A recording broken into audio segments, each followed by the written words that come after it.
Hey, this is Emily Soderback of Scarecrow Video's Viva Physical Media. Hi, this is Matt Lynch, co-host of Viva. The Projection Booth podcast is sponsored by Scarecrow. Try out Scarecrow Video's rent-by-mail service. Choose from over 155,000 films and get Blu-rays, 4Ks, and DVDs, all delivered directly to your door. Visit scarecrowvideo.org today.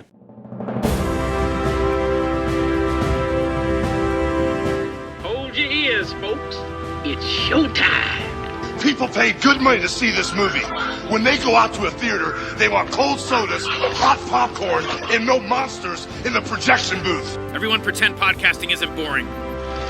Turn it off.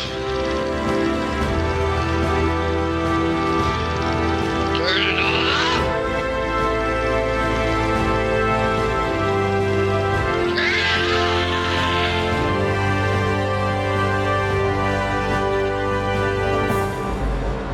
In the future, after the Great War, our civilization lies in ruin.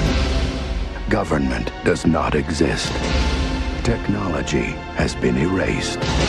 And everything man remembers is gone. Out of the chaos, a lawless army will arise to prey on the few survivors.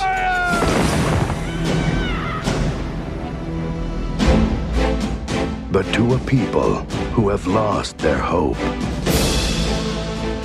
You are a dangerous man. I can see it in your eyes.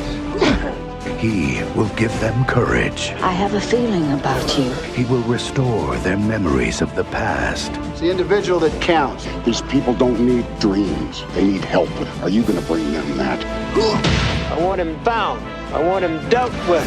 He will unite them. You have a gift, Postman. With a message of freedom. I challenge the leadership of the clan. You want a war? I'll give you a war!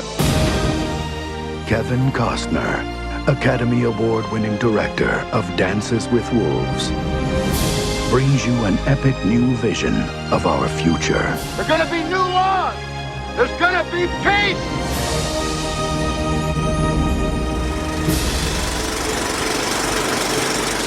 Welcome to the Projection Booth. I'm your host, Mike White. Joining me once again is Ms. Emily Intravia. Hey. Also back in the booth is Ms. Carol Borden. Hey, how you doing? It's the epic adaptation of David Brin's novel, The Postman. Directed by and starring Kevin Costner, the 1997 film runs almost 3 hours. It's a tale of a lone traveler who masquerades as a postman to bring hope and order to the tribes of post-apocalyptic survivors. Unfortunately, he's opposed by the evil corporate raider General Bethlehem, played by Will Patton. Can American values topple the extremist movement, or will the cinders of America be run by armed racist survivalist assholes? Honey, I want to know the answer to that question right now. We will be spoiling this 3-hour extravaganza as we go along, so if you don't want anything ruined, please turn off the podcast and come back after you've made it through the wilderness. You have been warned. So, Carol, when was the first time you saw The Postman, and what did you think? Strangely enough, last week was the first time I saw The Postman. On paper, it is such a me film. I enjoy Westerns. I enjoy a slow burn. I like a post-apocalyptic movie with a drifter guy. And I love USPS. Like, I am all about the Postal Service. And I did not enjoy this movie at all. And Emily, how about yourself? I'd say similar to Carol, on paper, I should have loved this movie and seen it when it came out. Not so much because I love a slow burn or Western, but because I love a post-apocalyptic story. And I guess it's a guilty pleasure, but I'm not embarrassed by anything I love. Kevin Costner stars in 2 of my favorite movies of all time, Field of Dreams and Robin Hood, Prince of Thieves, which I know is a mess of a movie. And I know Kevin Costner is not always a great artist or in any way a great actor, but I am charmed by him on screen generally. So there was no reason for me not to see him in a 3-hour post-apocalyptic epic. But when it came out, like, I would have been 15, and it's not an age that I could have gotten any friends to go see this movie with me. So for years, I would catch bits of it because oddly enough, it used to air a lot. I lived in Korea for a year in 2005-06, and it was always on Korean TV. I don't know why. They loved the Postman. So I would catch a lot of chunks of it. And I still couldn't piece the whole thing together. And I knew enough of common consensus that it was known to be dull. And I could not commit to giving myself 3 hours of dullness, even with all the other things that were going to add up. So for me, the first time I sat down and watched it, granted in 3 sittings, was this weekend. I am also new to the Postman. This was a first-time watch for me, watching it for the show, because I think by 1997, I was kind of, I don't want to say I was done with Kevin Costner, because I really liked a lot of his films when I was, coming up in the world. I think I'm probably older than both of y'all, but really enjoyed things like, Bull Durham, The Untouchables. Oh, yeah. Silverado, he's great in. Oh, he's amazing in Silverado. Young, sexy, athletic Kevin Costner was a really fun thing that was hard to resist, I think, for us of a certain generation. And then you get into the 90s where, I liked Dances with Wolves when I saw it. I don't think it deserved to win over Goodfellas for all the awards that year at the Oscars, but the Oscars are a whole other thing. Really enjoyed Robin Hood, Prince of Thieves. I liked JFK quite a bit. I mean, it played into his Boy Scout persona, this Jim Garrison role he was playing.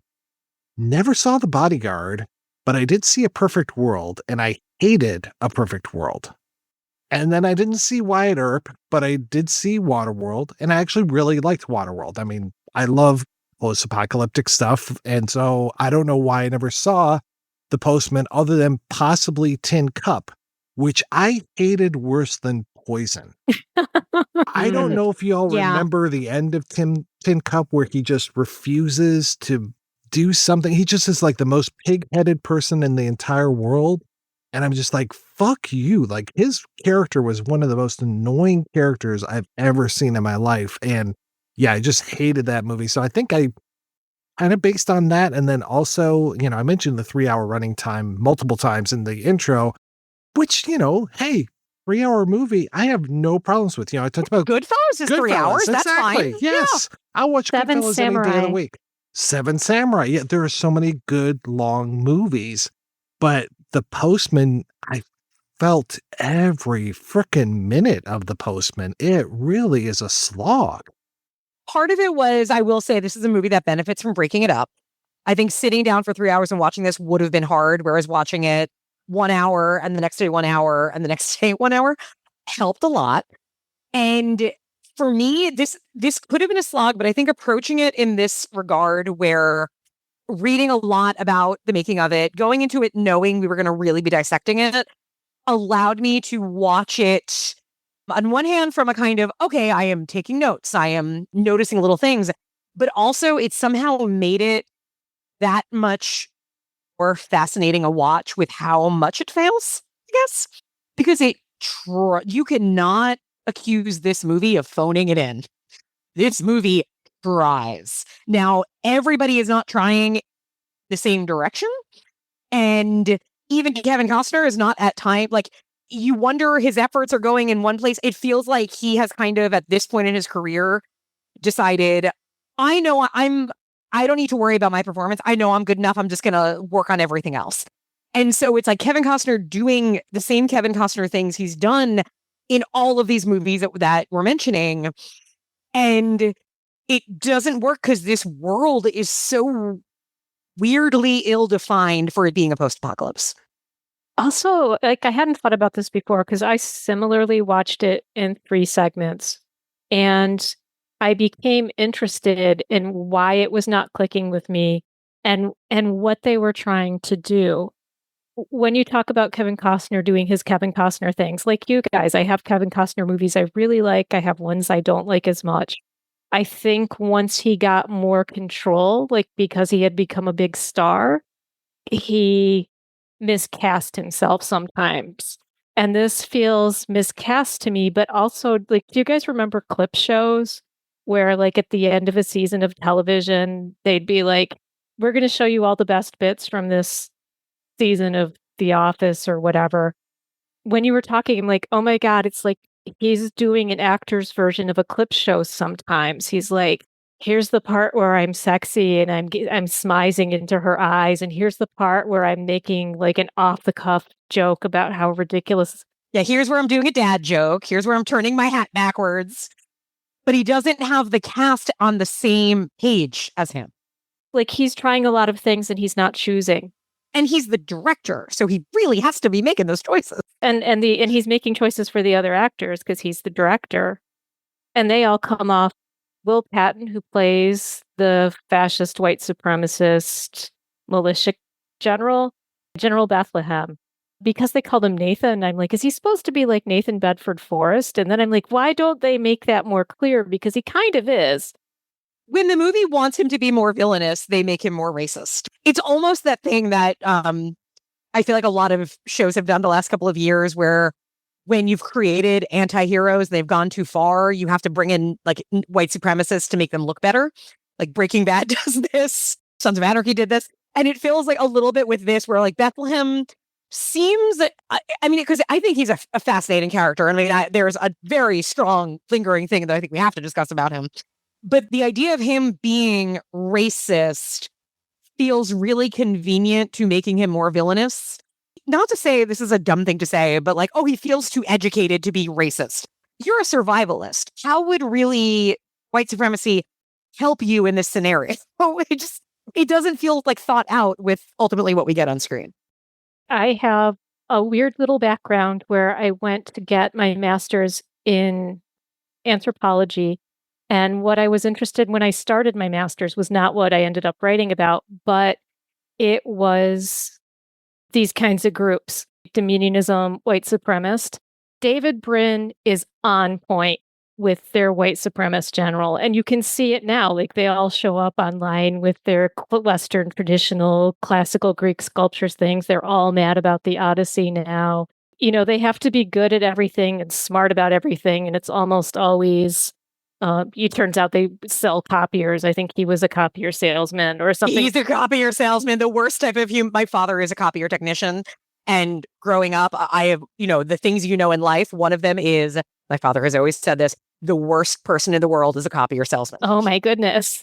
So it's a very, very smart idea to make your villain a former copier salesman. It's funny how often they talk about Rome, too. There was that article about how often people talk about the Roman or think about the Roman Empire. These are the guys. These are the guys that skew that number where it's like, oh, I think about it all the time. And meanwhile, a normal human being, once a year, maybe? And then he compares himself to Hannibal. He's like, I'm Hannibal at the gates, Hannibal at You would Fortress. know that because you're a woman. Yeah. The two things about the Bethlehem character. One, I think it is fascinating that it feels like Kevin Costner specifically made sure that this character was not more interesting or powerful or charismatic than he was. Because I feel like the Dennis Hopper in Waterworld who steals the movie from him, that deliberately he goes for somebody that is not as physically imposing. But also, like, do we think he's gay? Because he is so into Kevin Costner when Kevin Costner first shows up. And it feels very much of, oh my God, finally, there's somebody here with a brain, right? This guy knows Shakespeare. This is somebody I can talk to this guy. I haven't got to talk to anybody forever. And throughout the film, it's constantly like, man, I really hope he comes back. And not in a way of like, I hope he comes back so we can do it. There is clearly this sort of like crazy admiration. And what else do we learn in this movie is that he kidnaps Kevin Costner's love interest. Obviously, she's the hot thing in the town he's raiding. And what can he not do? He cannot sexually perform. Again, homoeroticism is such a part of this. And I think that it was being brought to Bethlehem's character. But the reason I hadn't thought about it is because Kevin Costner is not reflecting it back to him. And not that I need to have him have desire, but it's almost like he's deliberately, like you say, not recognizing him, not. It's like the Ben-Hur story of how William Wyler and I forget the actor's name, they knew. They're like, this guy's in love with Ben-Hur. Like, this is a romance. But they knew we cannot tell Charlton Heston, right? We're going to play it this way, but do not let anybody suggest to Charlton Heston that this is what we're doing. He won't know. He won't figure it out. And it feels like Will Patton might have been like, I have an idea for this. I know what I'm doing. I just cannot tell the straightest of all straight men, Kevin Costner, about it.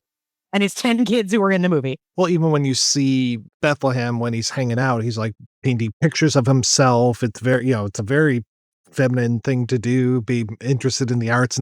Shakespeare battle, like I guess the nearest Shakespeare battle I had seen was maybe Star Trek 6, The Undiscovered Country, where they're going back and forth and even throwing out some of the same lines and everything. So I can totally see that, especially all of them dressed in their leather outfits and everything. I didn't realize that they were wearing the number 8. I kept thinking they were wearing a B for Bethlehem. And then finally I was like, oh, that's an 8. I thought they were wearing 8-ball jackets then after that. Is the 8? I didn't get catch of that either. Is there a meaning to it? The 8 laws. Oh, yeah. Right. Yeah. Which comes up twice, right? They tell the laws, and then later on they invoke the laws. Yeah, like 2 hours and 30 minutes later. And then they have we're going to roll around on the ground fight, which is like one of the weirdest end battles I've ever seen, where they just roll over top of each other. So yeah, I think I'm right there with you, Carol, as far as these characters being gay. The other thing I want to bring up real quick about the fight, if it's not derailing more about the homoeroticism, I watched the fight and I had a similar reaction to you because it reminded me of like a bad TV fight. And on one hand, it was not a good fight. And on the other hand, it was not a pointedly bad fight that was a criticism of using violence between leaders to decide who runs things as the basis for America's future. Instead, it's just like two guys kind of rolling around on the ground.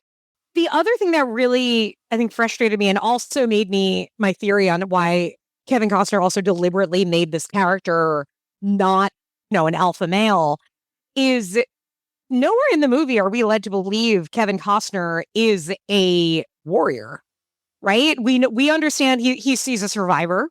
In the book, we know, there's a different story to him in the book, but he's never seen as like a physical fighter, right? He survives by scavenging and doing Shakespeare. And in this movie, like, he seems to be good on a horse. Okay, that's, he learned that and figured that out. That's fine. And he's clever in, the steps he takes to survive. But there is nothing that makes sense where did he learn to punch? Where did he learn to train? Where did he learn to shoot? So the idea that he has all the confidence in the world to just physically take on this guy who has run an army now for many years and who we know has physically been challenged and overcome it. I don't know. I like to think that in a big surge of adrenaline, if somebody was trying to like hurt my niece or my cat, I would physically give all I had and maybe gouge an eyeball out. But I have no reason to think that I could like take on Ronda Rousey in a fight and win. And it just doesn't make sense for the film to end on this note. Like, I get that you needed, it's action, so we do need it to end in action. But it makes no sense for the theme and attitude. There's a certain class of movies that one of my friends used to call holodeck adventures. And it feels like a little bit like that. Like, having watched a fan edit where they re-edited it, they don't show him in being kidnapped and stuff until the end when he reveals the 8 on his arm and challenges General Bethlehem. Then there's a flashback back to his training. So you can say, okay, and you could do that with the regular edit, that he learned how to fight then. But it doesn't feel like that because it feels like Kevin Costner should be in charge and everyone should be listening to him and he's good at everything because he's the protagonist. I don't know if you noticed this as much as I did, but like around that time, that's also when he starts grabbing, like he grabs that scout and tells her she's not allowed to scout. Like he pulls her off the horse and shoves her away. And he's like really physical with the woman that he's in love with. And I don't know how your emotional arc of my leadership is I'm a man and I'm standing up and I'm using physical violence because it's the only thing that will stop another angry white man who uses physical violence. So this army I gathered doesn't get to do anything. It's so having it both ways, because then he doesn't kill Bethlehem. He doesn't let Ford Lincoln Mercury do it. But yet, it's okay because Bethlehem's going to try to shoot. This other guy shoots him. We're fine. The guy who shoots him, Joe Santos, the Getty character, who has been castrated by Bethlehem and had his tongue cut out, right? And yeah, that's that whole thing. Like, this is such a problem of these movies in the 90s, and I think still a problem today. The good guy cannot kill the bad guy. The bad guy has to fall from a height and impale himself on a conveniently placed spiked fence, or somebody else has to kill the bad guy for him. I mean, even if it's very Hays Code-esque in it. Yeah, even if it's Al Powell killing, the blonde guy in Die Hard, but yeah, like Getty has to get that redemption because now he, has to get his manhood back. He has to get his gun off somehow. It's such a tension for me that it has to be about manhood when the problem is manhood, and particularly white masculinity. Especially if we talk about the book. I mean, Brin's book, I won't say it's the best thing I ever read in my entire life. He definitely feels very beholden. I mean, he makes a Theodore Sturgeon reference at one point, like calls some, like a hall or something, names it after Sturgeon. It feels very pulpy. It feels like good pulp science fiction. And he does what a good pulp science fiction guy does. He explores a lot of interesting ideas, and sometimes they work, sometimes they don't. But it is a science fiction book. And so I like that, towards the end, we find out that the Bethlehem character, who's not named Bethlehem in the book, that he is an augmented human being. So him and his two generals or two captains or whatever. Super soldiers. Yeah, they're all augments. And then this guy, George Powhatan, he's also augmented, but he's like the next generation. Which is kind of funny because they actually have Universal Soldier playing in this movie. That's as close to it as we get, like. And they hate it that the people that are like his army and slaves and stuff who they're showing the movie for, Bethlehem's people, hate it. And they love the Sound of Music. They just want some Julie Andrews. Which is so funny because we just covered Welcome to Whoop Whoop earlier this year, which is a whole city in the Outback where all they do is watch Rodgers and Hammerstein musicals. And there's a whole thing about the Sound of Music in there, which was hilarious to see this and have them play like, shitty projected version of Sound of Music. And here we are, I think the same year they were doing this here. For me, there are like three main things that are going on inside of Brin's book. And he even basically says it right towards the end of the book as the postman is thinking about things. He's like, all right, so yeah, my whole thing about being this postman has helped bring back society, whether I liked it or not. He basically knows that his legend has been co-opted and has become something that is becoming a fabric of this new world. But then there's two other things that are happening at the same time. One is there's a fake supercomputer called Cyclops. And Cyclops is basically, it's like the Wizard of Oz. There's a guy behind the scenes who's giving answers. Very directly, because I think he says man behind the curtain like 5 times in that chapter. I thought at first when we got to Cyclops that it was going to turn into Colossus the Forbin like Project. How? Yeah.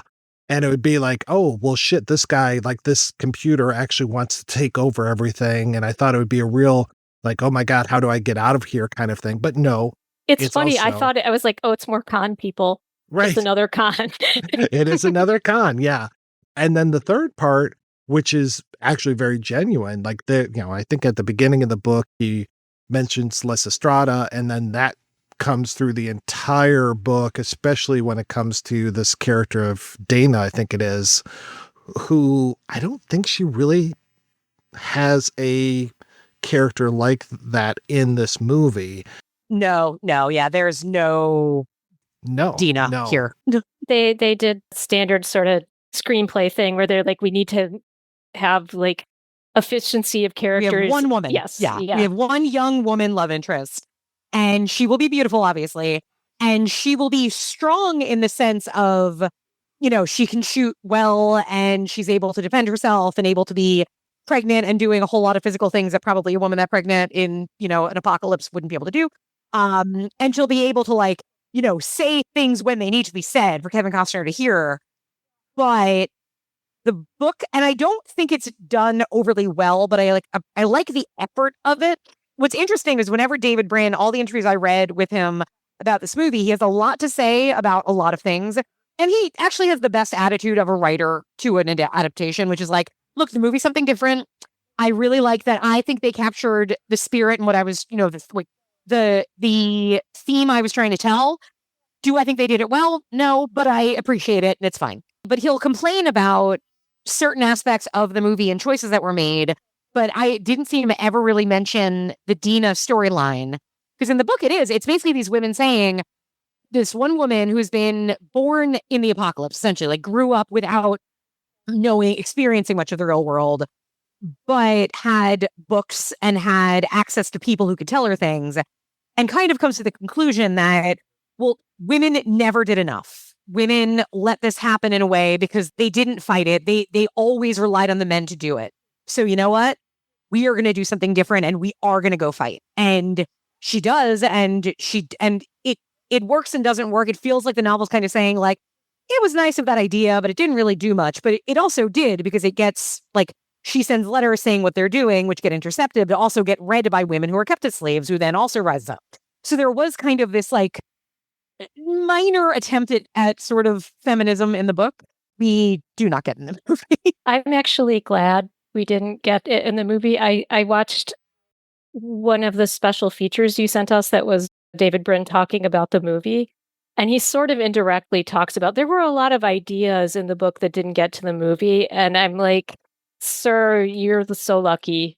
We're all so lucky that Dana and her, like, women should, the guilt she feels on behalf of women and the idea that women are all like, there's 3 kinds of men. There's like good men, bad men, and then like middle men who are useless. And I'm like, honestly, I appreciate that he's trying, but it still sounds like a man talking about men for the most part. Like, it feels like a man writing a sci-fi novel, which is what they almost always end up doing.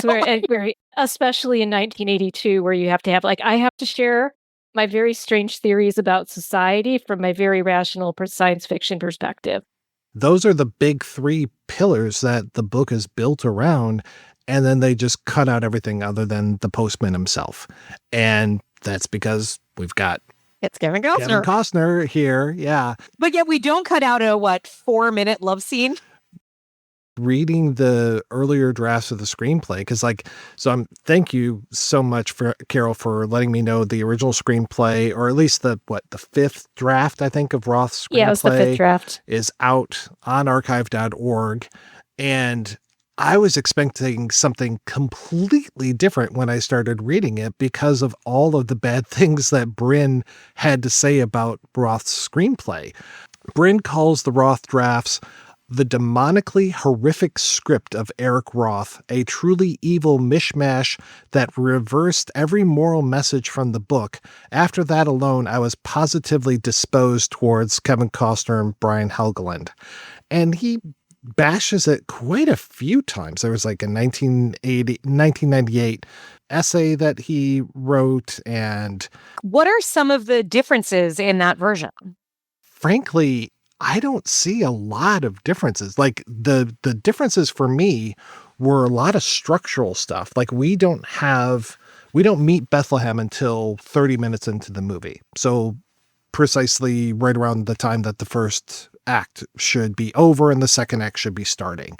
Though it also runs 137 pages. So it's also overlong. Would have been very long. Which is the Helgeland draft as well. I think it's almost the exact same page count. But remember, you have to add another 30 minutes because half of those scenes are in slow motion. That's true. Or they do that strange crossfade effect a ton in this movie, and I'm like, what are you doing? I love it. It was so 90s. It was bizarre. The 90s epicness of between the score, the slow-mo, and some of those filming decisions. I will say this is one of those movies why I'm glad I watched it now and not 10 years ago, 20 years ago, because I think there is something like we're in that perfect era where there is something incredibly charming about the mid-90s because it's long enough ago and we remember like, oh, I was a completely different age then. So to experience it now, it feels so charming and nostalgic. And some of those things in terms of the filming style, they didn't get me in that, like, the slow motion was not like, welling tears in my eyes, but it was like, I couldn't help but smile at how earnest some of those filming choices were just in being a mid-90s movie. It did not work for me. And I think they should have made some different choices. I appreciate that like we are in a formula rut now. Like screenplays have never been, I think, more formulaic than they are now. That isn't a factual thing, I realize, but it feels very much that way. And so I give it credit for that. And I appreciate watching it then. I just wish I had managed to find more personal charm in it rather than thinking, imagine what Albert Pion could have done with this material.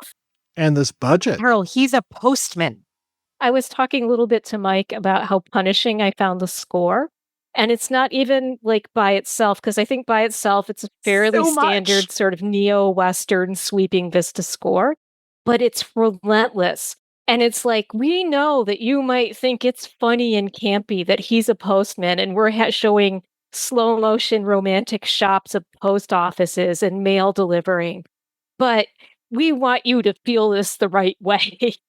Can only be so angry at a movie that is so earnest. There's a quote, I'll read it from one of the I think it might have been David Brin's own, like either his essay about this movie or a quote he had to say about it, which was, watching Kevin Costner's 3-hour epic is a bit like having a great big golden retriever jump on your lap and lick your face while waving a flag tied to its tail.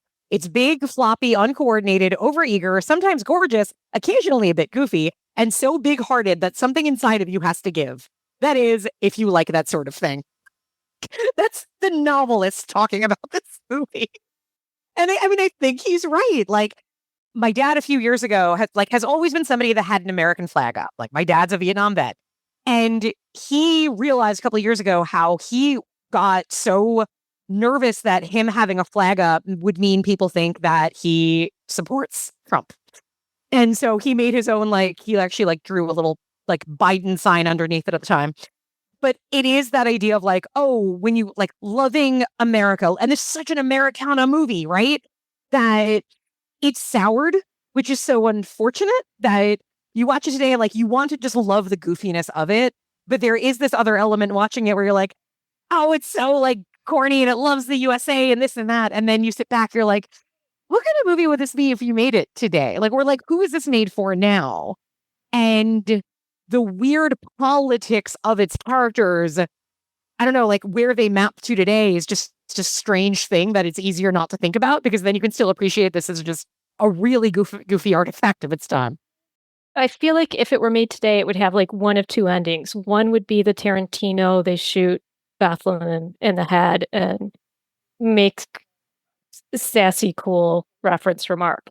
The other one is what I wish they had done, since they weren't going to give us a good fight or an epic battle with the army that he apparently raised somewhere, somehow, was a trial. They have 3 hours, cut out a little bit of that slow motion time, and give us frontier justice trial, where Bethlehem is sentenced and then executed for what he's done. That's how I think slow motion jury selection. I'm there for it. Yeah, the jury slowly coming into this box. Gavel. That was he just did JFK, so yeah, he would have been right there in Jim Garrison mode. One of my favorite parts of the book is when they talk about after they've routed the 3 augments, that they go around and hang every Holnist that they find, and I'm just like, wow, that seems like a really good way to get rid of these Confederates. That just seems like a really smart thing. Well, and the book has a lot more about kind of the politics of war, right? About the propaganda that both sides start doing. Because the side, or, the protagonist side, one of the things they start doing is desecrating female bodies to make it seem as though they're sexually assaulted, because they know that will rile their people up to fight. Whereas if it's just their men specifically. Yeah. And again, really glad Costner didn't go that route, because I don't know that this movie was ever going to be equipped for that. But at the same time, basically the bad guys who go around taking things, because it's also the post-apocalypse, that's kind of what you got to do. And then you have the good guys who are just line dancing. And it's kind of very simple in that way. So I guess there's a part of me watching this movie thinking well, how are any of these people going to expect to like ever survive a winter when this was just going to keep happening? Like they had no defenses. They seemed to have no plans. It seemed like the Holnists were very specific about who they took, which was only young men. Presumably they had women somewhere for other purposes. But watching it, like you kind of understood why anybody would join them, because otherwise you're just line dancing until you get raided and killed. Very much the grasshoppers versus the ants. It feels like the Holnists actually have a plan, whereas the good guys, quote unquote, are just like happy little people. I mean, there is a moment where the Holnist people come into town, and I'm like, you mentioned Seven Samurai. I'm like, oh, this is just like the Seven Samurai. They're coming in here, but they never raise the army. They just have. Yeah, well, it's one guy. They just have one guy. Yeah, it's basically, if you had just Toshiro Mifune, or, like the goofy version of Toshiro Mifune that's in Seven Samurai. Mm-hmm. And he makes the same mistake early on. Like when they capture Ford Mercury Lincoln, I don't remember which order. No, you're right the first way. Yeah. Okay. When they capture him, he is the first postal inspector who's called something different. I mean, he's called the same thing initially in the movie and the novel, and then he takes on the Ford Lincoln Mercury name. Johnny Stevens. It's also got to be Johnny, just like Johnny Goodboy from Battlefield Earth, which was another movie I kept thinking of. But when the Holnists kidnap him and decide to hold him because of the psychological value he has, because there's only one guy resisting him and we never see him. He doesn't do any of the organizing. Ford Lincoln Mercury does all the organizing. But the postman decides to disband his postal service and the militia that they have also become. Like, that's a solution. Like, if he's just like, we'll stop fighting you and then you'll stop. And you were talking about watching these things in these times. I feel like I've seen so many people with power who I guess have never been subject to bullying or abuse or whatever, making that same dumb fucking decision. It isn't an incentive to them to come in and attack them more. Well, I think it could have been because Kevin Costner essentially realizes, what have I done? I just wanted a hot meal. And so I acted like a postman. And when I did that, suddenly I have suddenly put all these people in danger because now everybody thinks there's a cause to fight for. And so they're fighting for it. And we see it's mostly young people. It's a lot of kids, a lot of teenagers, a lot of before they're famous people. Like he realizes, I shouldn't have, I'm not responsible for this. But the problem is because the movie is 3 hours, there's not it would have been really easy to tell that story tightly for him to have realized, I went too far. I'm not equipped for this. We shouldn't be doing it. But so much has happened between when he started that and when he makes that decision, it feels like it comes out of nowhere because 9 things have happened over the course of 45 minutes in different subplots that you don't even know why he's doing this. Oh, I understood why he was doing it. I guess what I'm saying, though, is the movie isn't a trap that the book avoids because the book, he has that same thing, but he also eventually realizes that other people have agency. And the postman in this, his solution to it is, I am always responsible. And it's like they took that question they keep showing in the book, like who's responsible, who's going to be responsible for them. Like they're also responsible from themselves as adults. Like they're making these terrible choices. But Kevin Costner has to be in charge in this movie. I understand why he would have wanted to make this movie. I understand why he would have wanted to star in this movie. The best thing he could have done was direct someone else. Aside from the ego aspect of it, where obviously he could not see himself objectively while making this movie, he's clearly so determined to make the postman this savior character who is tormented and who doesn't want to do the wrong thing. And so he makes it, if he had been played by somebody that was more you could buy as fucking up so much more, if he was not a leading man type, it would have been so much put Giovanni Ribisi in that role instead, and it would have been a more interesting movie. Put Tom Petty in. Tom Petty as the postman. I'm there. As an actor, Tom Petty's a really good musician. We're looking at the movie we're looking at. I do kind of love what they did there. Right, he's playing himself, right? That's the idea. That's the weirdest thing, because there's first off, he died in 2017, but the other thing is that he would have been like 70 according to the timeline of this. So maybe Tom Petty's a vampire? Yeah, that was such a weird cameo to have. And just that whole like double, oh, I've heard of you, and then, oh, I've heard of you kind of thing. Yeah.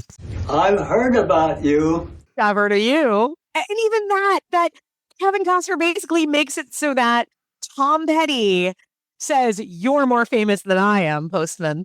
Like, how much bigger of an ego do you have to have? And Tom Petty actually in that scene comes off as less awkward to me. Like he actually seems more like the kind of guy that Kevin Costner is theoretically trying to play, but he's not, because he's trying to play a good superhero. He's not playing like a con guy who feels a bit in over his head, but is like, well, I'm responsible for people now, which is exactly what Tom Petty is. He's like, I was a musician and a weirdo, and now I run a town on the Hoover Dam. Like, where our little boy doesn't know what a postman is. Yeah, isn't that a shame? Oh, that moment. What's a postman? And everybody stops and turns and turns and turns to look at a little boy. So they have to tell this little boy what a postman is. Just the pacing of it and stuff is so strange. It's like he comes to the first town and is like, oh, hey, yeah, I just found this uniform. I'm going to pretend to be this postman. And it's interesting that this whole thing is just built on a lie. Like the first time I ever heard what the plot was, I was like, really? That's what this movie's about? But he comes to the city, finds the one person who actually does have a letter, and that's kind of his saving grace. The mayor of the town is still just like, or sheriff is like, I don't fucking believe you, like no way. And I love that guy. I love that character actor. And then he goes to the next town, and it feels like time is strange in this for a 3-hour movie. This passage of time makes no. I wrote about it because I was taking notes. I was watching it, and then I was like putting my notes together, and so I was like cutting and pasting and moving things around, and I realized I had passage of time ? 3 different ways in my notes because I didn't understand it. Because the opening of the movie, right? You said, oh, he finds a postman outfit. No, that's like 35 minutes in, because first he's kidnapped by Bethlehem's people. And how long ago was that? How long was he there for? Was that when he was trained to become a killer? Like, he's there for what seems like a few days at most. You start building up relationships there where there's like intriguing characters that you're thinking, like, I forget the actor's name, but the guy who was in The Wire and for some reason doesn't have an IMDb picture. You're like, oh, like this guy's like, oh, great, he's in this movie. I can't wait. And then he dies very quickly. And I was sad. But that's 30 minutes. And then it's Postman, and then Postman to another town. And is it years or is it weeks? And you're thinking, oh, well, we'll be able to tell by a pregnant woman. Thank you. But they just randomly tell us when she's pregnant enough. Thank you for because you have a literal ticking clock in this movie with this woman's pregnancy. I didn't remember him stopping at 2 towns before the last one. Like, I just thought he stopped at 2 towns, the one with the mayor or sheriff that doesn't like him, and then the other one where it's like, hey, yeah, welcome on in, and we're reading mail, and the enemy's at the gate, and then we have this huge blow up. And then, like, he sees Olivia Williams again, the Abby character who he had slept with at the first town. And I'm like, okay, like you said, how much time has passed? Because it's like, she's all beaten to shit. And she's like, oh, he came at me every night, but he was never able to get me, blah, blah, blah, blah, blah. And I'm like, well, how much time has passed? Like, and again, like, is that, he even asks, is it my kid or is it Bethlehem's kid? Oh, well, he couldn't ever get it up. Oh, okay. So, questions his manhood and stuff, but I'm just like, how much time passed? And then they fuck off to that cabin for a long time, which is definitely not in the book. Like, that's much more of like, okay, now I'm going to go find Cyclops and do all this kind of stuff. And, the world turns as things are happening.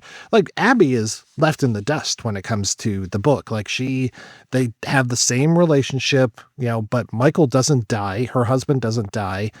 He's absolutely fine. He doesn't have to burn a flag, which, it's just like, oh my God, I had to look up, like, when was the flag burning controversy in the US? Because growing up in the 90s, that was a huge thing. It really came to a head in 1985. They still talk about it today. They go off to this cabin and they're just hanging out there for the longest time. But again, I'm like, how much time has passed? Even when it comes to the snow falling on his face and then like dissolve and all of a sudden we are in snow, just the continuity of this movie is so strange. Even when it comes to like, I mentioned the weird dissolves and stuff. There's that whole thing where you mentioned this before as far as him having to turn his hat around. Like, oh yeah, we used to do this when we were kids. Turns his hat around. He rides off, and then smack dab before he goes to, I guess it's Tom Petty's town, the one that he names Elvis, where it's on top of the big building and stuff. Suddenly his hat's turned back around, and he has that huge maudlin fucking scene with that little kid who's holding up the letter. Do not you dare insult the best scene of this movie. It's me. So great that they had to show it twice and immortalize it in bronze. Emily, as a person who has watched a shit ton of Hallmark movies, how Hallmarky does some of this feel to you? Like, because I notice you're a little more impervious to this than Mike and I. Oh, especially I think the sort of like country wife aspect of it, where this sort of like simple way of living, right? All the women in this movie look great considering it's an apocalypse, right? They all still have like, you got Peggy Lipton there, who's always just perfect looking. And they all have like, they figured out how to make it work fashion-wise. And you get, the kids who are also earnest. So when you get a scene like that of that little boy, because it's not just, it's just a little, no. First, this little boy hears the pitter-patter of the postman. And he grabs his letter and he runs outside. He stands there and he holds it up as his mother. And again, his mother was like this perfect blonde Trad farm wife. woman. All of their hair, like they have bangs. Like like they've all taken care of themselves. And, he just holds it up and Kevin Costner just runs right by him. And the little boy is just so devastated standing there holding that letter. And his arm slowly goes down as he turns to his mother and says, I was too late. But then somehow, which I don't know how Kevin Costner didn't see him when he was riding, because it's like the thing on The Walking Dead that always drove me crazy, how there's no sounds, right? There's no traffic, there's no fire alarms, and yet a character can just be like sitting on a lake and all of a sudden, like a zombie comes up behind them and eats them. How did they not hear the like shuffle of them? And it feels like that, right? How did like Kevin Costner's just like riding? How did he not see a kid standing in the middle of the road? And he's looking for people with ladders. Right. Exactly. And like the kid's short, but he's got his letter up in the air. And so Kevin Costner turns back and he just does a gallop and gallop and gallop and could have killed that child so easily and just grabs that. And he's galloping away from the kid. But then when they cut to him, like kind of realizing or whatever, he's not that far away at all. He's like just at the end of like the fence post. How far are you going? St. Louis, how far are you going? To the end of this fence? Okay. I'm David Johnson. What's your name, sir? Here we are. Okay. Thanks for the company. And then when he turns to get the letter and keeps going full speed the other way. And you're like, does he know he's got to turn around? Like, did he forget which way he was going? No, it is so corny and cheesy. And I loved it. And the fact that it comes up and it is the final shot of the movie, that we get a coda and that we get that moment literally in a bronze statue and the little boy now grown up and also again, passage of time, right? Because I think we're led to believe that should have been like how many years later, like 30 plus years. This guy somehow looks younger than Mary Stuart Masterson, who's playing Kevin Costner's daughter at that point. So it's just confusing. But that he says 2048 and 2013. Yeah, or maybe 2043. Like the book, I think, was 2048. So that guy was in his like early 40s, right? He looked great. For an apocalypse, he looked pretty good.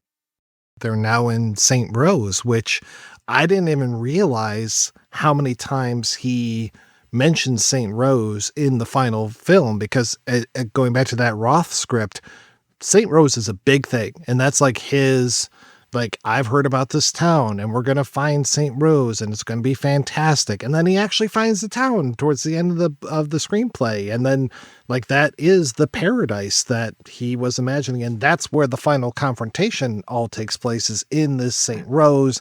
They do have electricity. They end up like cutting power lines and electrocuting these Holnists. Clearly they still have like cotton production because they all end up in these lovely pastel outfits that you can get at like Kohl's or something. Because, for a good, like the 20 years of the first apocalypse, everybody's wearing rags and they're all brown. But then when we get that coda, everybody is in like an Easter pastel and they look lovely. I think it might have been a fashion choice because, like, clearly they didn't have sewing machines, but they had grommet presses because everything was grommeted and laced together. But at the end, like, Mary Sue Western has like these perfect, like, silver earrings and a silver necklace over her, like, little pantsuit, like, pastel like, skirt thing. And it just, again, felt very like, oh, like, we turned things around pretty quickly after the Postman saved the world. I would be very curious to watch this in terms of his facial hair as well, just because I feel like there is, he's got a lot of facial hair. He starts with a goatee. He comes to Pineview with a full beard. I can't remember when he's clean shaven. I assume it's when he's after Abby, when he's sort of, well, he's like trying to impress her a bit, right? Yeah, exactly. Yeah, sorry. And then when he's in the cabin, he starts to grow it out again. Yeah, it's just like it changes all the time. It's kind of like the hat going backwards and forwards, like it just for a 3-hour movie, you would think you would have continuity, pretty well licked. Or you'd have the complete lack of continuity, right? And I feel like that's true of like, I think one of my first cases of being a kid and like understanding that movies make mistakes was in Robin Hood, Prince of Thieves. Because there's a lot of moments like that. There's a lot of moments where like Kevin Costner sticks his right arm up and Morgan Freeman grabs his left arm. Like there's like a lot of little things like that, a cup being filled and a cup being empty, going back and forth. And I feel like in some ways, the bigger your movie is, sometimes the messier that gets, just because you end up shuffling so much around. I wonder, and I didn't get to read either of the screenplays, but was this always the order, or were some things moved in different places? Because it doesn't make sense how the time flows, it wouldn't be unreasonable for scene 72 to have been scene 14. Well, I don't think the stuff with the statue is in either draft. I mean, Costner just needed that statue. Where do we think the statue is now? If it were a Hallmark movie, you'd know that it would be like in Jasper or like just outside Victoria, British Columbia or something. And they'd be like, oh, we found the perfect statue. Now we have to make a movie around it in 3 days. The Roth script it's kind of got the Postman doing a little bit of narration, but it's him talking to his mules. He's got multiple mules. Oh, Bill. We forgot about Bill. Poor Bill gets butchered and fed to Kevin Costner, just like the water buffalo gets fed to Tank Girl coming out the year prior, I think it was. He's got the multiple mules in the Roth draft, and then there is one point where a narrator just comes in, and I don't think you ever find out who that narrator is. But then in the Helgeland version and in the final film, which is pretty close, I would say, to the Helgeland version, you've got Hope, the daughter. Of course, her name is Hope. It's gotta be Hope. It's gotta be Hope. You've got her narrating at the beginning, and then we come back at the end and she's talking about how brave he was, and she's there at the statue unveiling, but there is no statue, I don't think, in the Helgeland version. And there's no kid saying, "It's me." As much as I had not seen most of this movie, I also just kind of assumed certain things about it. Like, I assumed he died at the end. Once I read the book, and I assumed he was not going to be father to the child because he wasn't supposed to be. And so realizing watching the movie of like, wait, he lives? This is the kid with that. Wait, it just ends in this traditional way. Like, was so disappointing because it. Oh yeah. Yeah, like it made sense. Family in a post-nuclear apocalypse. It's an interesting thing of the novel, that the idea of like a lot of men are sterile, and probably women too, because they're not getting vaccinated, and it's the apocalypse and things are happening. So the idea that it would be like almost commonplace to have a body father, that's something, right? That's a concept. And this movie like gives that to you. And the scene, like Olivia Williams' first scene where she's like flirting with him, where he thinks she's flirting, but really she's just trying to figure out if he has syphilis. Like, that's a funny scene. It's kind of cute. Like, and if the movie like stayed in that style and had fun with it, it could have also been something. Instead, it just ultimately, 20 minutes later, Olivia Williams just has to be like the suffering woman, and it's a disappointment. The problems that led to the wholeness and the apocalypse and everything can be solved by normative heterosexual white masculinity. Like, they just weren't doing it right. Like, and now he's come around. Right, because Bethlehem couldn't. Bethlehem could not actually, reproduce because he couldn't get it up with a woman. So there you go. The men just weren't men enough. They weren't, no. And if they had men harder. I mean, Michael had to burn that flag because he was not a man. And we knew he wasn't a man because he had the mumps and couldn't produce semen. And that's interesting watching from now, too, because, like, clearly, I think the Turner Diaries were written in the 70s. But, like, clearly by 1982, David Brin had some familiarity with, like, militia groups and how particularly American white supremacist groups operated. By 1997, a lot of people did after, like, Waco and the Oklahoma City. Yeah. And so, but they're just like, no, what we need is more traditional values because that is the solution. This must just be a white supremacist dream here with all these trad wives running around. I mean, when they come into the Holnist camp, they're all just doing laundry and stuff. It's like, okay. I was thinking about like how General Bethlehem only wanted boys between 15 or like men between 15 and 50 for his army. And I'm like, oh, it's the new U.S. Army. And then yeah, they're basically ICE. Roth's script gives name to what happened for the apocalypse. It was a hole in the ozone layer, which burned a bunch of stuff. And then the Holnists, the Nathan Holm, this survivalist guy who was very charismatic, wrote a bunch of books, not a Bill O'Reilly, not really a Tucker Carlson, but it's just like kind of along those lines. Basically, they have a second civil war, and it's almost like an insurrection. It's almost there's even a storming of the Capitol and everything. But yeah, like the Postman actually gets like brought into their army, and he's like, oh yeah, I was captured in St. Louis, and I was there when Washington fell, and that's great. Yeah, okay, cool. But the movie itself refuses to give name to anything. Like they talk about radiation and they talk about the bad mumps and they talk about these things, but they don't really ever say how the world collapsed. And I know that, and they definitely talk about that quite a bit. They don't give us flashbacks, I don't think, in the book. They will talk about how he had, I think, just joined the army or something when the shit went down when he was 17, but he mostly talks about... Isn't in the novel, he's in college. He a college student? Because he's like an actor, right? He's going to theater school. Yeah, and then he joins the militia in St. Paul. Because it seems like there's basically, like, you have to do something. Stop these people. And in the novel, too, I think, right, it's mentioned that, like, his commander was a woman, right? And that she was incredibly brave and that, like, she, did everything she could to keep them alive.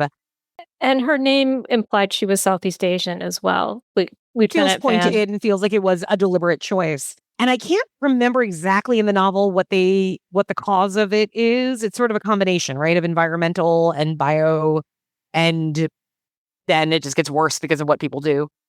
Yeah, like everything that could go wrong does go wrong. So it's like environmental stuff and it's war, and then the Holnists break apart the lines between cities because they're insurrecting everywhere, and so then the illness starts to spread and people can't get vaccines. Or that's right, they block vaccines and block medical deliveries and things like that. So yeah, it's not the Bethlehem character who's racist. It's like some of the guys that are on his army, because the person that helps out the Postman, one of the two people that helps out the Postman the most, is a African-American guy who, like, he's the one that mutilates the woman's body and is just like, hey, you need to leave. I need to do this. We need to basically like send a message and like make all of these guys super angry, because these are just fucking plain folk who are not angry enough to actually go to war with these guys.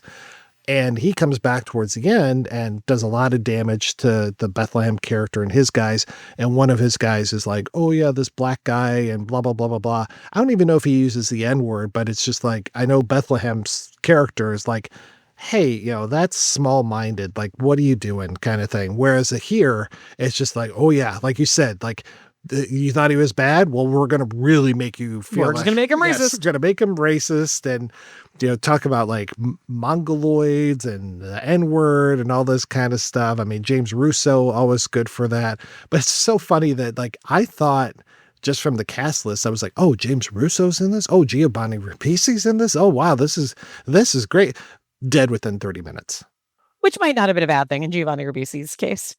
Oh my God, Ribisi, he was like totally the other sistering in this movie. He was going for it. Like he was trying. You want to be on set that day to see like, did he come with that? Or was Costner like, I need you to push it harder?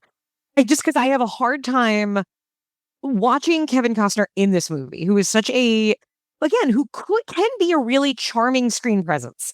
I don't know that he's ever really a great actor. I think he's one of those actors like, a better version of Mark Wahlberg in this, where he is entirely dependent on what director is getting from him. But can he get things out of actors? It feels like Will Patton came on here knowing what he was going to do. Olivia Williams is a Shakespearean theater-trained British actress who came in and said, well, okay, I'm just going to take it seriously and hopefully it works. And so it's hard to imagine him giving direction to Giovanni Ribisi in that pull back or go harder. I feel like it's the kind of movie that usually you want to be bigger in, both as a Western and as a post-apocalyptic movie and as a parable of America. And I'm not sure how he was directing them, but I feel like all the other actors did a good job understanding. Well, they understood the movie in that kind of way. We need to be a little bigger. Except for Kevin Costner. And I feel like he has a level that he's comfortable at. And it's almost, I'm the normal guy reacting to things. And then sometimes I become the normal guy who's pushed too far and has to become a hero. And maybe he did that. I would be curious for a remake. Like, I think you could do this again. I think you could do it as a miniseries. I think you could do it as a film. And I think the movie made a lot of the right decisions in what they cut from the novel. I don't think the computer stuff would have worked. I don't think the super soldier stuff would have worked. To me, when I was reading that was when I felt like, oh, right, this is why I don't really like reading a lot of sci-fi novels, that they end up just feeling so technically devoted to something and usually focusing on this specific story we want to tell at the cost of like good writing and characters. And the super soldier stuff, I thought for a minute, I'm like, did I like skip a chapter? Because it felt so much like a different book by that point. So I think the movie made a lot of the right choices in the story it was telling. It just tells it so poorly that you could do it again in another 20 years. Let's have a postwoman. Yeah, I don't even mind the decision about we're going to conserve. I mean, in general, I don't like the idea of like conservation of actresses. Like maybe they could just have more actresses doing things that aren't specifically woman things to do. But I don't mind that there was one love interest for him. I do think, like you say, it could have been handled better. And there's a lot in this. Mike shared that fan edit with us, and they cut out a lot of things, and they sort of make it much more what you would expect, where they introduce Bethlehem and his army and his predations very much like, say, a cattle baron in a Western, or a warlord in a Mad Max movie. And then they introduce Kevin Costner's character as like a drifter. So you see him sliding in the mud and finding the postman outfit. They actually tighten up Abby's story together so you can see her arc and with him. And they show that works a lot better. And then at the end, he reveals, like I said, that, ooh, all along I had been in the army. And it works better as a coherent movie, but it's not the same movie, and I don't think David Brin would be happy with it because they made it more like other post-apocalyptic violence. Yes. Yeah. And I probably would have enjoyed it more. I wouldn't have found it so frustrating or spent so much time trying to figure out what was going on with it and then what was going on with my response to it. But the definitive thing about this movie is that it is optimistic about America. And I think if you take that away, it is, I don't know what movie it would be. the optimism about America. We mentioned the burning of the flag. There's that little girl who just starts singing America the Beautiful out of nowhere at one point. Thank you so much for bringing that up because I almost forgot. And it's such a moment. Also, how does she even know that song? She wasn't alive when we were singing that? Well, there's the thing where it's like the band in Pineview that is singing. Yeah, and there's a flautist. There's like a full out country band with classical instruments. But they're playing songs that are modern as of 1997. And at one point they start singing, I think for the very first time they start singing, and it sounds like they're singing the Cosby Kids song, like the "Na Na Na, gonna have a good time." And I was like, oh, okay, well, they do that in the book. There's a lot of like, singing jingles. Yeah, like pop culture. Yeah, and I'm like, sense. well, Demolition Man, like, that's what we do. Like we've got the radio station that is just like the Armour Hot Dog kind of songs and stuff. And I'm like, oh, well, that's interesting how they work that. No, they're playing like, I can't even remember which the band is, but I'm just like, okay, yeah, I've heard this song before, just not in this kind of folksy way that they're doing it. So I'm all right. But then that was a very Hallmark moment too. All they needed to be was in like a gazebo or something like that. Well, they had the little fire lights and everything.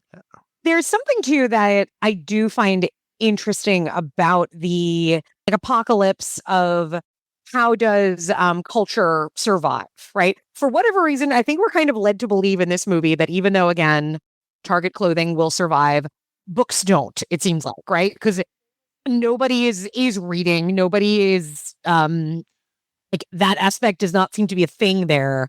And so when Kevin Costner is his ability, his trade is that he can perform Shakespeare. Kind of. Not very well. Not very well, but he's like the last guy alive who remembers most of the words to Macbeth. And again, it does that thing that, oh God, I forget, like when you are trying to show like somebody doing Shakespeare badly, and the way they always go, it's like to be or not. Line. That's what it feels like, right? He's like, life is told by a moron. Yeah, that's it. Like, just like, okay, like he could be good. Like, I guess, I mean, I don't know that I could buy Kevin Costner being good in Shakespeare. So maybe it's fun that the movie doesn't pretend he's actually good at what he's doing there. But there is something interesting about how do we survive art without the things that we currently use for the medium, right? So like in Reign of Fire, I'm thinking of the dragon movie, where the thing that they do, right, the way they entertain the children is they reenact Star Wars and The Empire Strikes Back. Because that's the thing we'd be able to tell our kids. Like, you're right, you know what, I can't recite A Tale of Two Cities to you, but I can reenact the entirety of Problem Child if I need to. That's something that, like, would have also been more charming, because again, you feel like you're going a certain direction with this movie of, here's the world we're in, here's what survived. Again, it doesn't really work, but there's something there. But then it just gets mixed up in 3 more hours of a lot of other things. I think it's difficult. Like, I think it's difficult for 2 reasons. Like, one, they don't really want to go there. Like, I think that's like a whole class of stuff that in the book, and to a lesser extent, but more by absence, is like feminized. Like, there's the work the women do in the books, and there's the work women we see them doing a little bit in the film. But it's also 16 years out. I'm sure there are still librarians in their libraries organizing community. Like, it's too soon for people to have completely forgotten Shakespeare. Or even like Danielle Steele, you know? The lady playing the piano seems to know all the lines. Yeah, she's cueing him and he keeps fucking up the cues. Which is, I guess, very realistic of any society, that you would have like the slightly older woman who totally could run everything and remembers everything and knows it all, but everybody like falls over for the attractive young white man. And that's also a character that's missing from the movie I believe it's a woman that Thompson, the Mayor first Thompson. woman who understands you're not a postman. She calls him out on it immediately, but they have this kind of like, basically they became pen pals where he writes to her earnestly, but also it's like the one person he knows his secret, and that she'll keep it because she realizes it's better for the world to hold on to it. Yeah, there's nobody like that here. I thought it was going to be that character, but we don't have room for a woman to be that intelligent in this movie. I even thought it was going to be the guy that plays the sheriff. You know, I was like, oh, well. Me too. I thought, they've shifted it over to this guy, which, again, sure, okay, the man would know. Kind of comes around after a while, but not fully. This is a case where I think it is an actor overcoming bad material, because he's there to be the one guy that really gets it. He's like, you're not a postman. I know you're not. I can tell. I am older. I look at you. I know that this is bullshit. But then slowly, like, has the scene where he's like, I still don't believe you, but you're good for this town.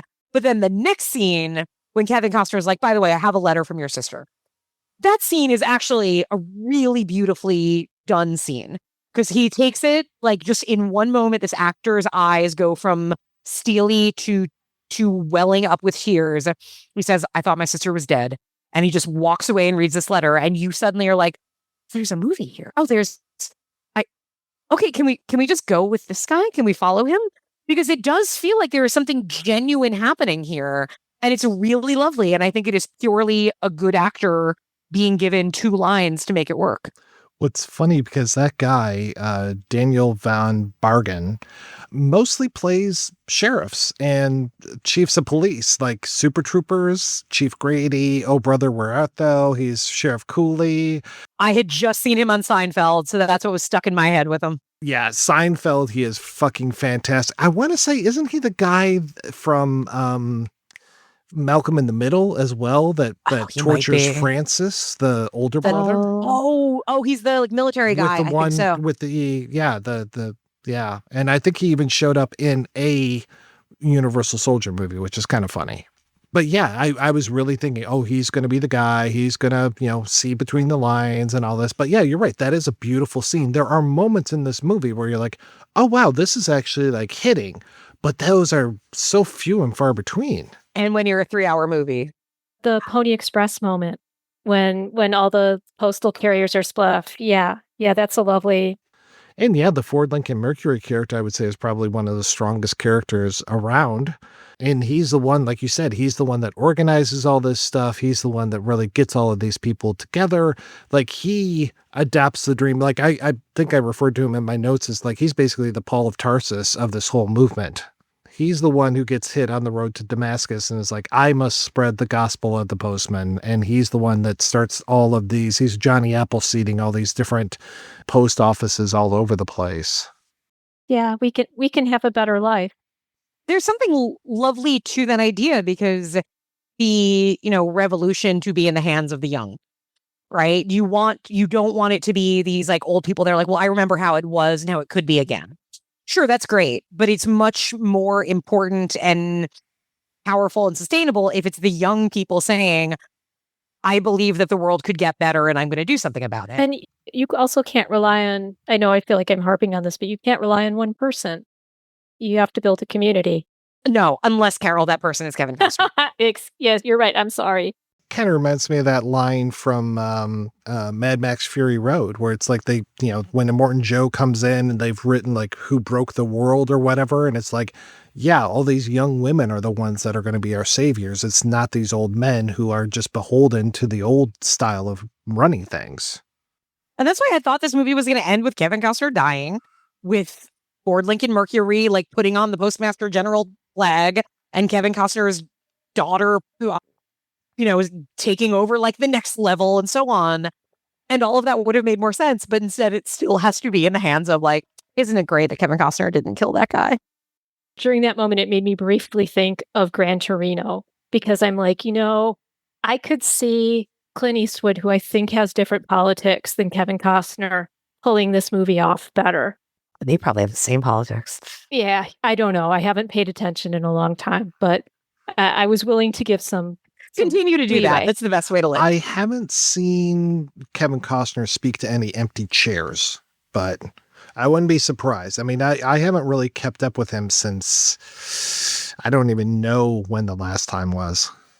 But one of the things that I appreciate about Gran Torino is that his character realizes he can't fix this, and that in the end, the only thing he can do for these people is die. And the Kevin Costner character, like you said, there's an ending where the solution is he dies, his army gets pissed off seeing his dead body, and they have their victory. But no, they can't have their victory. I guess the last thing I saw him in was when he was playing Pa Kent and had the most senseless death of Oh Pa my Kent God. ever. Oh, this scene where he just is that again opposite of Postman, where he just chooses to die. Don't save me, Superman. I know you can save me, but don't save me. It's more important for you to let me die. Yes. Mm-hmm. I can't quite explain why. Because I'm your militia dad, and I have to teach you that humans are terrible and you should never love Right. They're me. not worth saving, even though you're Superman, and that defies everything about Superman. Yes. Yeah, I'm not going to go there. I'm going to not. I know. talk about No, I that. forgot how mad that made me. And I'm not even a Superman person. I'm married to one who I can't believe didn't walk out of that movie. I had a friend visiting from out of town, and we went and saw it at the Ford Drive-In because he was like, "Oh, I'd like to see something in a drive-in," and because he's from Toronto, and there are not very local drive-ins, so we went and saw that because it seemed like I was like, I don't want to see another Zack Snyder movie, but we saw it together there.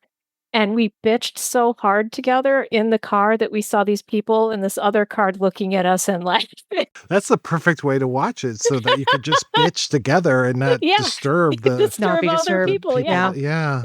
It's weird. There's like little echoes of things that happen in this movie. I was just looking through my notes, and there's that one moment where Bethlehem is just like, you know what separates okay men from great men or something, and he starts talking about like writing things down or journaling or something, and I'm like, what about it? Like, there is the whole thing about the journal. That's what makes you a good person. In the book, that's a big part of it. Yeah, because he loses his journal, the postman loses his journal, and then that's what kind of outs him to the military guys to be like, hey, yeah, you're a phony. A phony, yeah, and a bad con man who wrote your con down. Every little girl who has brothers learns very early, you do not keep a diary. It will be used against you. And you were talking about what a good shot Abby is. She's a good shot for one shot. And after that, she becomes the worst shot in the world. No, she's a great shot for a movie. Oh, yeah. Because you have to prove yourself that you know how to hold the gun, and can shoot to injure. And but handle you the also, horse. yeah, you have to have the whole like stormtrooper ability to not actually hit your primary target at all after that. So also, where are all these bullets coming from? There's a lot of bullets, and like they're not even like using them. Like at one point, right, when they almost let a guy get away, or Kevin Costner wants to let a guy get away, and the rest of the postmen do not and shoot the guy, but then shoot him like 50 times each with their guns. And I'm watching it thinking like, don't you have to conserve ammo? Like, shouldn't you be a little more thoughtful about this? I want to say the guy she shoots in the head is the guy who gets booed at the dance contest in American Astronaut. I haven't yet confirmed that, though, but I was very happy about that. But yeah, in the book, he's like, I have 5 bullets, and I do not want to fire this. He ends up making a bow and arrow, and he's just like, well, yeah, I'm going to use this bow and arrow. Yeah, because he needs to shoot once to prove that it's loaded, but then after that, he knows I'm done after these 5 bullets. And the final fight is hand to hand, but also like all the troops, they've learned like the Holnists are using knives because it's quiet and because they're reusable. Makes sense. And yes, that is Joseph McKenna, who was Holnist captain as well as the doorman from The American Astronaut, one of my favorite films. And I was really glad to see at one point Costner gets, or the postman gets heckled by a guy in the very first time he's performing, and he's just like, you suck, kind of thing. That's the guy from The Untouchables who is the bookkeeper that Sean Connery shoots the dead body in the head. And he's like, I'll tell you anything. That's that same guy. I'm like, oh, okay, this is kind of nice. It's like Costner kind of, like, well, I'll use this guy from The Untouchables. I'll use Will Patton from No Way Out. And also, ironically, the character that he plays in No Way Out, 100% gay, and is just so in love with the Gene Hackman character in that movie. Probably why he cast Will Patton, because it's funny because every interview, the ones that were in there that I watched, Kevin Costner is trying, like whether he's trying hard or genuinely, like when it comes to actually talking about himself, he seems very like kind of embarrassed and kind of Yeah, I mean, I kind of had the star in the movie and, I know I'm not the best actor and so on. And it really he just puts on this humble act of this is how we had to tell the story. This is what we had to do. And I don't really think of myself as anything great. But yet every decision in this movie, right? That casting his love interest being younger enough than him, but not so young that it's weird, right? That he Will, again, I'll just keep going back to it, but Will Patton being such a specific type of person to cast in the part of your rival, right? Because he is not going to outshine you. And again, I think there is absolutely homosexual undertones to it. I think he did, though. I think Will Patton outshined him. I agree. I think most of the cast outshined him because Kevin Costner was really not good in this. Yeah, a lot of before they're famous people too. Well, Will Patton's just a great actor. Some of the reports I read, and now this is always folly when you read oh, well, they almost cast this person because they didn't, I know that. Right. Yeah. Who knows how close any of that ever came. Roth said himself that he was writing it with Tom Hanks in mind, and there was talk of him coming in. Other people that they talked about, I know Richard Dreyfuss. Richard Dreyfuss apparently really wanted to do it, right? He was trying himself spearheading it. And I don't know if that was just for the rights, if he would have been a producer, or if he would have been the star. And then the other people I heard for starring in this, one of them I can't see. The other one I think would be perfect. The one I can't see is Robin Williams. The one I could see is Michael Keaton. Yeah, Michael Keaton would have been great. He has the good energy. And, we were talking about his Shakespearean acting, and sort of in retrospect, I'm oh, when you watch the Westerns, and there's sort of the louche, sketchy actor who comes into town who's overly broadly Shakespearean. Oh, yeah, you're Richard Harris. Yeah. He was trying to do that. And because he didn't do that, because I don't want to say he can't, I suspect it's not in his range. That kind of broad, over the top kind of performing is a specific skill. But because he didn't do that, we're what does this have to do with the time and what kind of education they have that they're relying on him? But Michael Keaton could rip that shit up. He could be terrible Shakespearean actor who's super broad and then gets into a fight about whether or not he sucks. I mean, his character in Much Ado About Nothing was fucking fantastic. Yeah. And I'd buy him as a con man who eventually had to realize his con was true. 100%. I mean, his character from Night Shift is a total con man type character, and he eventually has to come around. And that, yeah, Michael Keaton has range. He can have an arc. Whereas, when Costner is hey, this was a bad thing, it's just he is just so abrupt about it. And it's you've got 3 hours to build this character. And you just turn on a dime here, and just some of the weird decisions that they made. There's I think the only extra that's on either the DVD or the Blu-ray is available on YouTube fully, which is a breakdown of the special effects. And who did they push out right towards the end? It wasn't the special effects person, it was somebody else. But the choices for the special effects were so odd because it was all stuff that seemed like it was practical. When Olivia Williams is in that freezing cold water, all of that snow was digital snow. I'm what? Or they'll do big replacements of mountain ranges and stuff. When he, at the very beginning, he's in that dry lake bed and he's hopping on a trampoline or something, all of the stuff behind him was replaced. And they talk a lot in that Roth screenplay about how fucked up the sky is because of the ozone layer. And I was well, that kind of would make sense if the sky was weird. But as it is, I wouldn't mind vacationing to Pine View, not beholden to, the post office being, almost torched and everything. But these places seem very, you're talking about the clothes and stuff and how great the clothes look. Yeah, things don't look dirty in this. Where's the worn outness of things? It's so ironic that, and I think that's one reason too why they moved away from the Roth draft was things the postman will go around and he collects bits of things from the pre-war period, and he'll like impress people with like, here's a Leonardo Teenage Mutant Ninja Turtle figure. Well, that is so similar to what he was doing in Waterworld when he would dive down and take, like dirt from the bottom of the ocean or any of that kind of stuff. And it's just like, oh yeah, here's this thing that I found. And that becomes, oh, you have paper? Oh my God, I haven't seen paper in forever. I mean, the one version of Waterworld that I like even better than the theatrical version, it runs about 3 hours and it moves so much better than this movie does. Realizing this movie came out the same year as Contact, Starship Troopers, and Titanic. And I remember at this time, like, most 15-year-olds of the era, I was a big fan of the National Enquirer. I used to really like reading it. And every week there would be an article about Titanic. The same way 3 years earlier, every week there would be an article about Waterworld. Right? Waterworld is this disaster. I remember one short article about talking about how much money Kevin Costner was spending, how they filmed a scene where he was supposed to fall in like a vat of like oil, and it was Jell-O, and it was cherry flavored Jell-O. And Kevin Costner immediately yelled cut and said, "No, I said strawberry." And they had to reload it with strawberry Jell-O.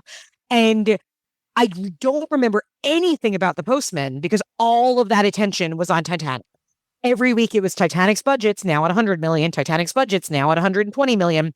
And the Postman in some ways got so lucky because it was not the disaster. It was not anticipated to be the disaster it was going to be because the world was waiting with bated breath for Titanic to fail. And what do you know? Titanic, the most expensive movie at that time, but yet it's huge. And the Postman does not at all. But is not, I don't know how much money it ultimately lost because it seems like they spent money on this movie. And apparently, if some of the articles are to be believed, like they wasted a lot of time and money on this too. Like there's articles about how like Kevin Costner would like, because he was in charge in so many ways, that he was not looking at the weather forecasts. So they'd show up and be like, it's raining today. He's like, okay, I guess we're not shooting. I guess I'm going to go golfing or something. That it seemed like a little bit of, do you understand how much your people's money you're spending by doing this movie? But again, the movie kind of got away. We talk more about Waterworld being a failure than we do about the Postman being a failure. Waterworld made money in the end. The Postman did not. Yeah, what was it? $80 million budget, they say, and it made back 30. I can't remember if it was Bryn, because I watched all those interviews, and one of the people said about Titanic, they're like, yeah, we ended up being the Titanic, and the Titanic movie was the iceberg. It was the iceberg. Yep. I think that was Bryn, yeah. And I know which one I saw in the theaters. Like, for better or worse, I'm not a big fan of Titanic, but... There's a lot to be said negatively about Titanic, but Titanic is an experience. And that was a movie that ultimately, and it's been true of every James Cameron movie, kind of before and after, it is easy to mock the man. It's easy to doubt the man.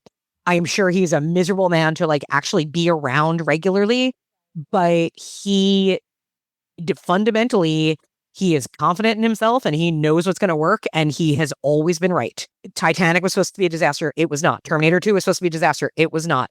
I remember everybody doubting Avatar, and I remember thinking, you're wrong. That's going to be the biggest movie of all time. And it was. And most people can't do that, and Kevin Costner certainly couldn't. I understand he's leaving Yellowstone to direct 3 more movies. Oh, wonderful. Well, he did the one, right? And it didn't. Well, he still has. Yeah. It was such a disaster. And did he film the second part, or was it that it was all prepped and because it was supposed to be a 3-part epic thing? He's still trying to do it. I think he's going to have a difficult time. I thought Horizon and American Saga was it Horizon 1 and 2 already came out, or was it just part 1? The first one came out and was a miserable failure. I thought the second one was then supposed to go straight to DVD, or I think whoever was backing the first one was oh, you know what? No, we're out. We don't need to pick up this contract. Chapter 2, filming began. Yeah. I guess maybe it actually was filmed, but I don't think it's getting a cinematic release. Oh no, it premiered at the Santa Barbara International Film Festival in 2025. And that's the last time anybody has ever talked about it. It's really difficult when you really want to do something and it is not your forte. And when you have enough clout and money that you can do it, you can physically do it. Somebody will give you the money to do it. Somebody will give you the permission to do it. And you have too much confidence not to do it. It's a shame. I have actually not seen Dances with Wolves. It's one of those best pictures that I've always meant to and just haven't yet. It's fine. It has it's very beautiful in a lot of ways. It's very cool to see like Wes Tooty and Graham Greene and the whole old Western gang and all the indigenous actors in their bones. I mean, it's crazy to realize he has directed a lot less movies than I realized he has. Because I think in my head, I know how involved he was during and post-production on Robin Hood and he recut Waterworld, right? Ultimately, the theatrical version, I think, was his. So I think of him as more of a director than he probably is on paper. He really wants to be, I think that's what he wants to do and what he wants to be remembered for. He wants to be an auteurist. Did you guys ever see Detroit Metal City? Mm-mm. I always think about it in these situations because it's the first time I really consciously thought about what you wanted to be good at and what you were good at. And in this case, it's about a guy who wants to do what he calls Swedish pop. And he has a little mushroom cut and he wants to sing these bright, cheerful songs. But what he's really good at is black metal. And he ends up being in a band trying to get his Swedish pop songs produced, but everyone loves Detroit Metal City, which is the name of his band. It's from a manga. And he just looks so devastated in his face paint and his Kiss boots and his Lord Yama's water buffalo on stage to frighten people with the image of death and engaged in a battle of the bands with Gene Simmons singing Fuckingham Palace. It's the opposite to me of the movie Rudy, which I hate. I know people love Rudy. I know people have modeled their, goals and ambitions and pride on that movie. And I watch it and I'm like, but he's not good. You can't just get something because you really want it. Yes. Sometimes you're not right for something. And you shouldn't be on the Notre Dame football team if you're 5'3" and can't actually play football, no matter how much you want it. 5 foot nothing. You weigh 100 and nothing. I remember that trailer from Blockbuster a lot. And you don't get something just because you want it. And I mean, you're Kevin Costner, so you get the ability to direct films. And I mean, Horizon was set to be. People thought it might be the best picture when it was announced because it has a great cast. It was like, oh, Kevin Costner back to directing a Western. This could be something. And I mean, I remember it showing up on a lot of most anticipated lists. And then it came out and people were, oh, wait a minute. This is the Postman Kevin Costner, not Dances with Wolves Kevin Costner. I don't know, but give this to another director. Give this, another reboot. I'll take it. Yeah, to your point, I think this would make a great television miniseries or series. You could play around a lot with the genders. You could flip a lot of things. You could explore the racism or not. You could make it more about physical ability and have it be that kind of story that's about ableism or something to that effect. There's a lot that, again, I didn't love the novel, but I think there's a lot in that novel that I understand why a lot of people were drawn to it and said, I want to make this movie. I want to be in this movie.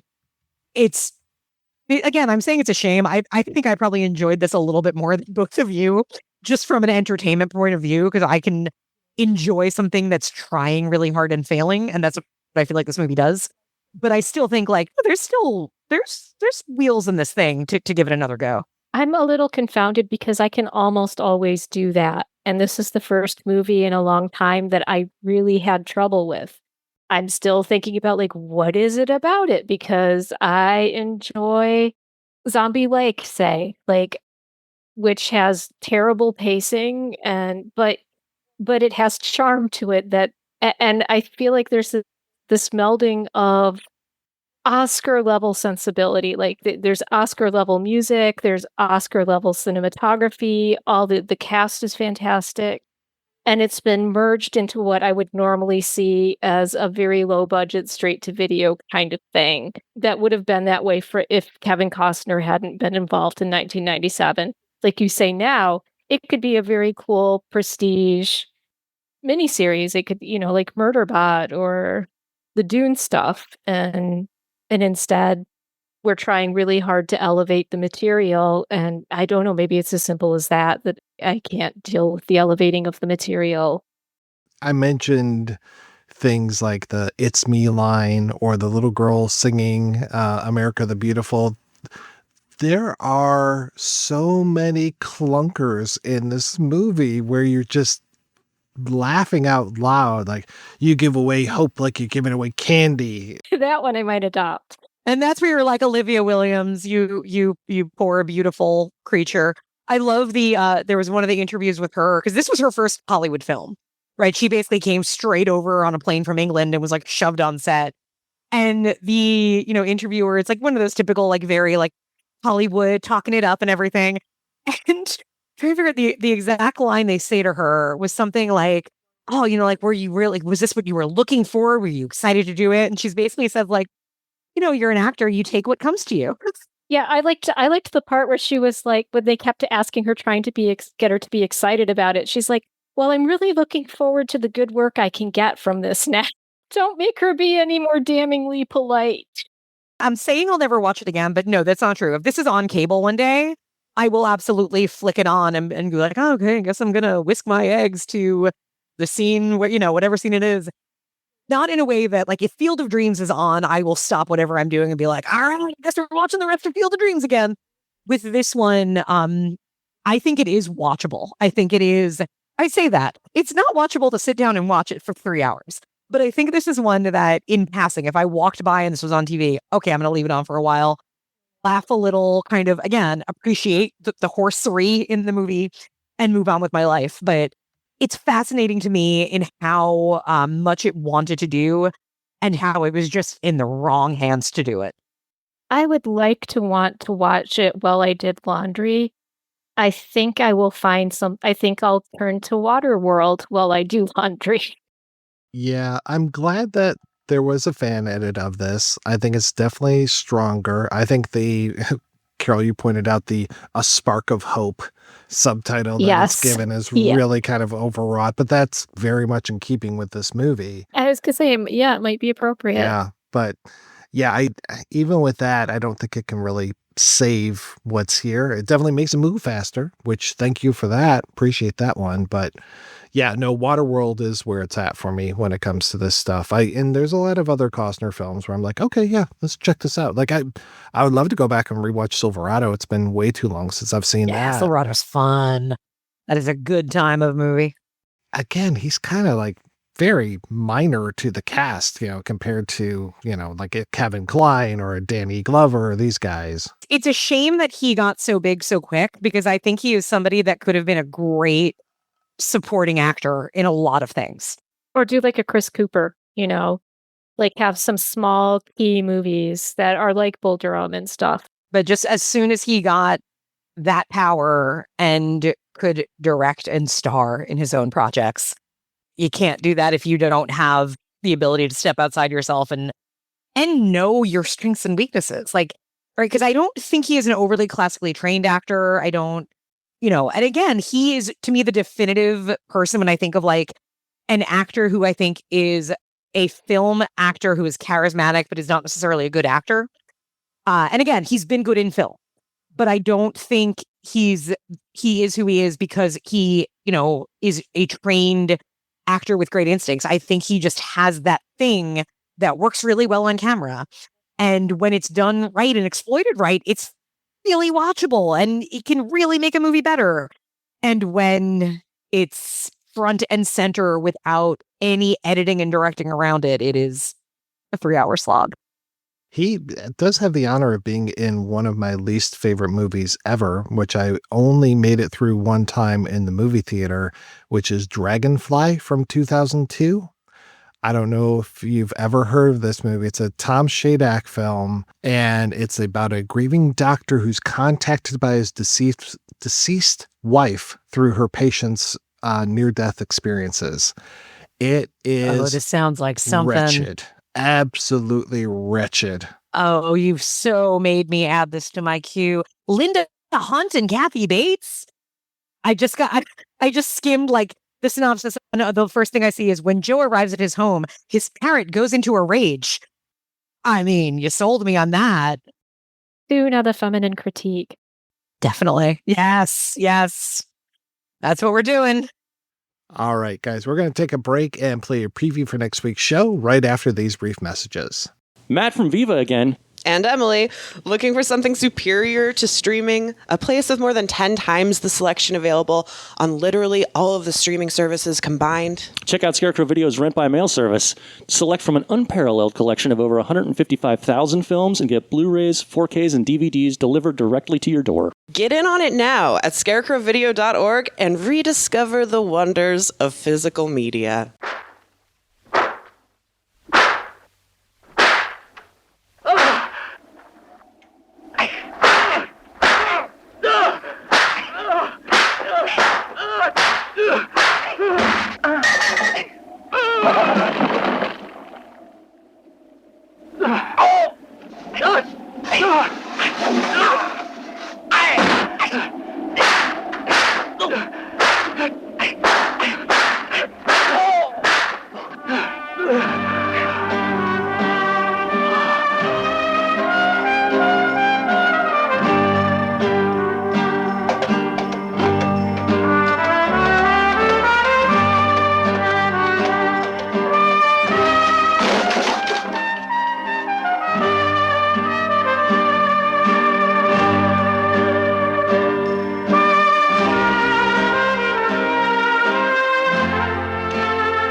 That's right, we'll be back next week, kicking off a whole month of Western discussions where we start with Massacre Time.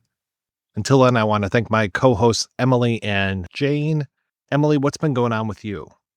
Well, obviously, I'm going to be watching Dragonfly on Tubi because that's where it's streaming. But aside from that, you can find my writing at deadlydollshouse.com and my podcast with the wonderful Christine Nakepiece at The Feminine Critique. We just did an episode on Christine had a great goal of watching more movies directed by women. So this somehow led us to pairing Nora Ephron's Julie and Julia with Julia Ducournau's Titan. So that's our latest episode. The double pairing that was always meant to be. And Carol, how about yourself? I will obviously be reading and listening to Emily's discussion of Dragonfly. And You can find me at the Cultural Gutter. Strangely enough, my latest piece there is a 1997 film, The Office Killer, which is directed by a female director and fine art photographer, Cindy Sherman. And we've recently hired a new editor on, Michelle Kisner, who fans of the Projection Booth might be familiar with from her episodes here. Thanks again, folks, for being on the show. Thanks to everybody for listening. If you want to hear more of me shooting off my mouth, check out some of the other shows that I work on. They are all available at weirdingwaymedia.com. Thanks especially to our Patreon community. If you want to join the community, visit patreon.com/projectionbooth. Every donation we get helps the Projection Booth take over the world. Return to sender. Return to sender. I gave a letter to the postman. He put it in his sack. Bright and early next morning, he brought my letter back. She wrote upon it, return to sender. Address unknown.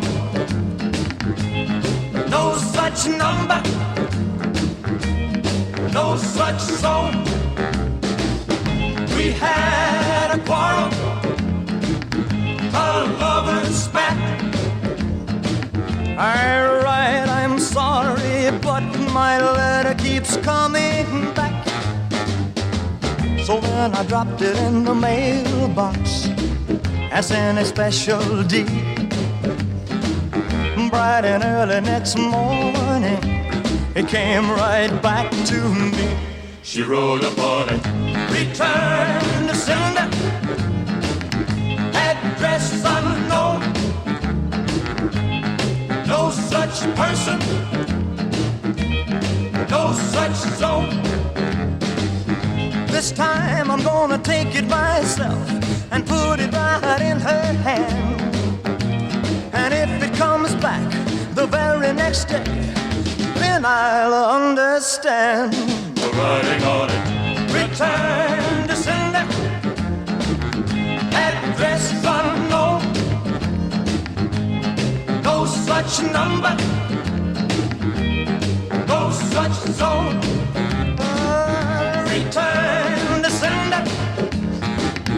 Return to sender. Return to sender. Return to sender. Want to support physical media and get great movies in the mail? Head over to scarecrowvideo.org and try Scarecrow Video's incredible rent-by-mail service. Right, Matt? That's right, Emily. The largest publicly accessible collection in the world. You'll find films that are entirely unavailable elsewhere. Get what you want, when you want it, directly to your door. Again, visit scarecrowvideo.org now and watch us on Viva Physical Media every Sunday.